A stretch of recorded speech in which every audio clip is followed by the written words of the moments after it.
जय श्री राधे। आज का सत्संग परम पूज्य श्री भाई जी महाराज की पुस्तक से नाम जप के चमत्कारमय फल, जब भगवान ने मनी आर्डर भेजा। मेरा पुत्र सत्येंद्र नाथ उन दिनों गुरुकुल वृंदावन में पढ़ रहा था और मैं भी वहां अधिष्ठाता का काम किया करता था। उसकी फीस कई महीने की इकट्ठी हो गई जो मुझे दे देनी चाहिए थी। मैं इसका प्रबंध करने के लिए अपने घर सीहोर चला गया। मेरा कुछ थोड़ा थोड़ा रुपया अलीगढ़ के कई दुकानदारों के यहां रखा हुआ था। मैंने अपना रुपया मांगा। उन लोगों ने अपनी आवश्यकता बतलाते हुए कहा कि इस समय तो हमें ही स्वयं रुपए की आवश्यकता है, अतः एक भी पैसा देने में असमर्थ हैं। हाँ, 2-3 माह बाद आपको दे देंगे। गुरुकुल के नियमानुसार संरक्षकों से फीस खाने कपड़े की ली जाती है। शिक्षा ब्रह्मचारियों की निःशुल्क ही है। 3 मास की फीस बकाया रह जाने पर शुल्क प्राप्ति का तकाजा तेज कर दिया जाता है। इतने पर भी रुपया नहीं आता तो ब्रह्मचारियों से वह फीस उनके घर भेजकर मंगवाई जाती है। यहां पर फीस 100 रुपए से ऊपर बकाया हो गई थी। इस अवस्था में या तो ब्रह्मचारी घर से ला कर दे, अन्यथा उसे पृथक कर दिया जाए। इस प्रकार लगभग 110 रुपए की तात्कालिक आवश्यकता मेरी आ पड़ी। मैं यह रुपया दुकानदारों से वसूल नहीं कर सका। मुझे अपने ही मन में बड़ी ग्लानि हो रही थी कि फीस का प्रबंध कहीं से भी नहीं हो पा रहा है। उसे वृंदावन से घर भेज दिया जाएगा। अब वह आने वाला ही होगा। मैं क्या करूं?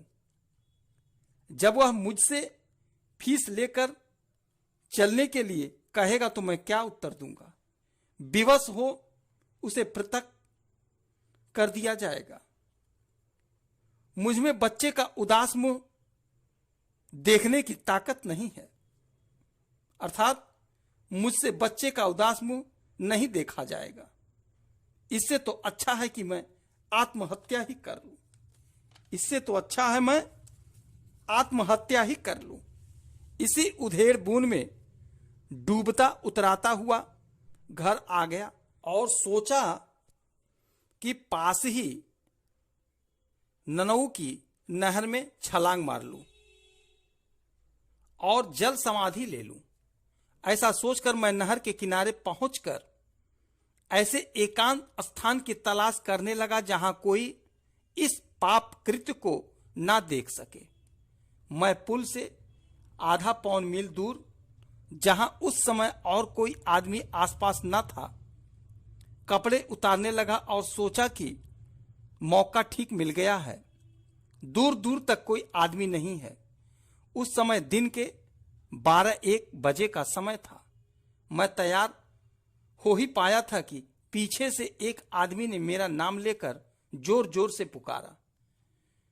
मैंने समझा कि मेरी पापमयी इच्छा इसको विदित हो गई है। मैंने डरते डरते पूछा, क्या बात है? उसने कहा कि आपको तुरंत बुलाया है। यह सुनकर मैं और भी भयभीत हो गया। उसने फिर कहा कि चलिए, जल्दी चलिए, साहब बुला रहे हैं। मैं और भी कांप गया। मैंने पूछा कि मामला क्या है? उसने कहा कि आपका एक मनी आर्डर आया है। वह 100 रुपए से अधिक का है, अतः मैं उसको अपने साथ नहीं ला सकता था। उसे आपको स्वयं डाकखाने जाकर स्वयं पोस्टमास्टर साहब से लेना होगा। यह सुनकर मैं चक्कर में पड़ गया कि मामला क्या है। यह कोई मजाक है क्या? कुछ समझ में नहीं आया। पोस्टमैन ने फिर कहा, जल्दी कीजिए, 2 बजे तक वह बढ़ सकेगा, नहीं तो फिर अगले दिन आपको जाकर लेना पड़ेगा। मैं अचरज में पड़ गया, डाकिये के साथ हो लिया। पोस्ट ऑफिस जाकर मैंने पूछा, आपने मुझे क्यों बुलाया है? पोस्टमास्टर ने कहा कि आपका एक मनी ऑर्डर 110 रुपए का आया हुआ है। डाकिये ने मुझे बतलाया है कि राम स्वरूप शर्मा नाम का अन्य कोई व्यक्ति सीहोर या इसके आसपास के देहात में नहीं है, सिर्फ आप ही हैं। यह सुनकर मैंने कहा कि हां, इस नाम का व्यक्ति मैं ही हूं, यहां उपस्थित हूं। फिर मैंने पोस्टमास्टर साहब से कहा कि आखिर यह भेजा किसने है? इस पर पोस्टमास्टर ने कहा कि भेजने वाले ने सिर्फ इतना पता लिखा है, भगवान, बनारस। तब मैंने उनसे कहा कि बनारस में तो मेरा परिचय ऐसे किसी भी नाम वाले व्यक्ति से नहीं है। तब यह देखिए कि कूपन में क्या लिखा है। वे बोले, इस मनी ऑर्डर में सिर्फ यह लिखा है कि 110 रुपए भेजे जाते हैं, भगवान। यह सुनकर मैं अवाक रह गया। समझ में नहीं आया कि इसको लूं या ना लूं। लेता हूं तो फीस पूरी अदा हो जाएगी, नहीं लेता हूं तो पुत्र वृंदावन से पृथक कर दिया जाएगा। अच्छा, यदि ले लूं तो रुपए वापस किस तरह से करूंगा? क्या इतने पते से किया हुआ मनी ऑर्डर पाने वाले व्यक्ति को मिल जाएगा? इस विषय में मैंने पोस्टमास्टर से पूछा कि यदि मैं ना लूं तो क्या होगा? उन्होंने कहा, हम यहां से इसे बनारस वापस भेज देंगे। मैंने फिर पूछा कि भेजने वाले को यह रुपए वापस मिल जाएगा या नहीं? उन्होंने कहा कि हम अपने यहां से दिए पते से वापस कर देंगे, आगे का काम वहां के डाकखाने का है। यदि पाने वाला नहीं मिलेगा तो यह सरकार के यहां जमा हो जाएगा।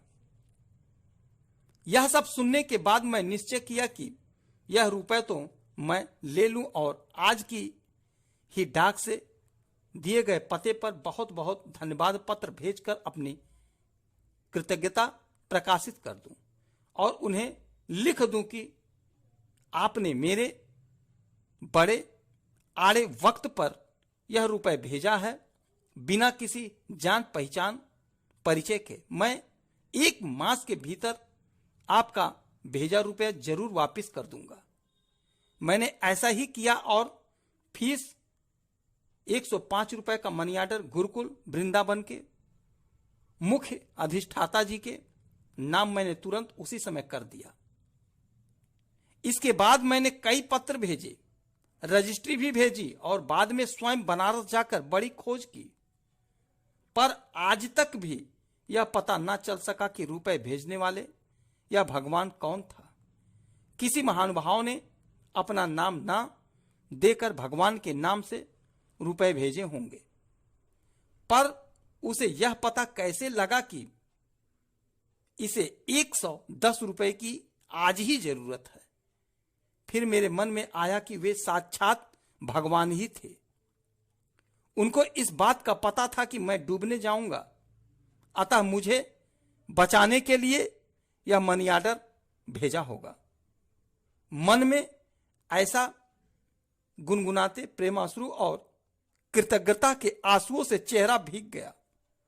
मन में आया कि हम कितने पापी और अकृतज्ञ हैं कि अब तक भी मन की स्थिति यह नहीं हो पाई।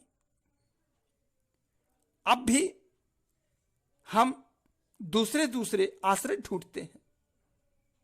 जिसे भगवान ने मनी ऑर्डर भेजा उस पर निर्भर नहीं हो पाते, अर्थात हम दूसरे उपाय खोजते हैं, दूसरा आश्रय खोजते हैं। उस भगवान पे आश्रित नहीं हो पाते हैं जो हमारा सब कुछ कर सकते हैं, जो हमारी सहायता के लिए तैयार खड़े हैं। जय श्री राधे।